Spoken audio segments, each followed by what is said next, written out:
यहाँ जो मेरा सामने है, जिन्होंने मुझे भवानीपुर चुनाव क्षेत्र से भारी वोट से चुनाव जिताया और दूसरा क्षेत्रों में भी भारतीय जनता पार्टी को मोदी जी का नेतृत्व में आपका भरपूर सपोर्ट मिला है। নির্বাচনের সভায় ভবানীপুরবাসীকে কথা দিয়েছিলেন মুখ্যমন্ত্রী। নির্বাচনে জিতলে আলাদা করে সকলের সঙ্গে সাক্ষাৎ করবেন। সেই মতো ধনধান্য অডিটোরিয়ামে সৌজন্য সাক্ষাৎ মুখ্যমন্ত্রী শুভেন্দু অধিকারীর। বক্তব্য রাখতে গিয়ে প্রথমেই রাজ্যের শিক্ষা ব্যবস্থা নিয়ে উদ্বেগ প্রকাশ করে তিনি বলেন, মেডিকেল কলেজগুলোতে এমন প্রায় 500-র বেশি কেস ধরা পড়েছে যারা নকল এনআরআই সার্টিফিকেট দিয়ে ভর্তি হয়েছে। তবে ওই পড়ুয়াদের ক্ষতি আমি চাই না, পাশাপাশি তৃণমূলকে নিশানা এইসব পড়ুয়ারা আগের সরকারের সুরক্ষা বলয়ের মধ্যে ছিল বলে অভিযোগ মুখ্যমন্ত্রীর।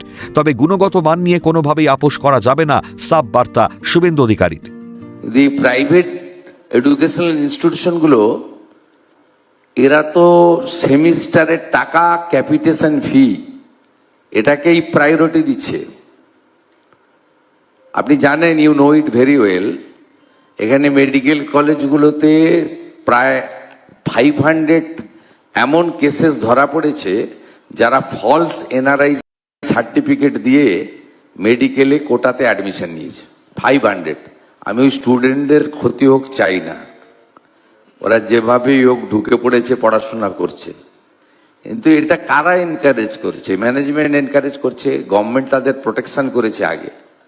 এই জায়গাটাও কিন্তু ঠিকঠাক আসতে হবে। আপনার কোয়ালিটি নিয়ে কম্প্রোমাইজ করা যাবে না। এডুকেশনে আপনার মূল্যায়ন সিস্টেম থাকতে হবে এবং আপনার খুব ভালো হাই স্কিল্ডের ফ্যাকাল্টি, প্রফেসর তাদেরকে দিয়ে চালাতে হবে। ইনফ্রাস্ট্রাকচারে কোনো কম্প্রোমাইজ করা যাবে না। এদিন মঞ্চ থেকে অনুপ্রবেশকারী ইস্যুতেও সুর চড়ান মুখ্যমন্ত্রী। বাম ও তৃণমূলের আমলে পরিস্থিতি এমনই ছিল যে ধরা পড়লেই বলতো এই সরকার আমাদের, তাহলে কেন ধরা হচ্ছে? পাশাপাশি তিনি বলেন, আইন ছিল কিন্তু আইনের প্রয়োগ হয়নি। আগের সরকারের বিরুদ্ধে সরাসরি তুষ্টিকরণের রাজনীতির অভিযোগ শুভেন্দু অধিকারীর। बांग्लादेश से आया हुआ इलीगल इन्फ्लेटेटर्स, पहले सीपीएम और तृणमूल क्या करता था? पकड़ता था कुछ छोटा छोटा, कुछ लोग को तो पकड़ना ही मुश्किल था। वो लोग तो बोलता है हमारी सरकार क्यों हम लोग को पकड़ रहा है, पुलिस को डराता যে আমি হেলমেট কেন পরবো, জানো আমার সরকার আছে। আমি টোল ট্যাক্স কেন দেবো, জানো আমার সরকার আছে। তোমাকে ট্রান্সফার করে দেবো। ये मेंटल अपना माइंडसेट था, चलता था इस तरह।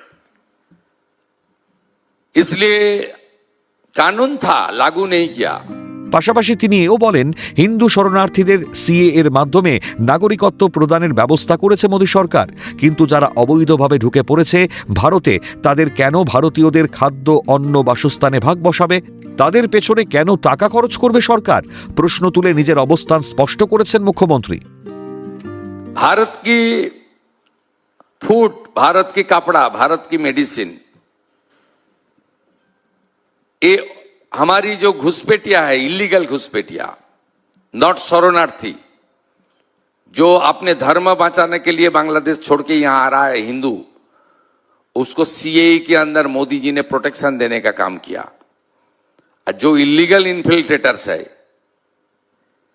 वो घुसपैठिया है, उसको पीछे खाना, कपड़ा, मेडिसिन के लिए क्यों रुपया खर्च करूंगा हम लोग?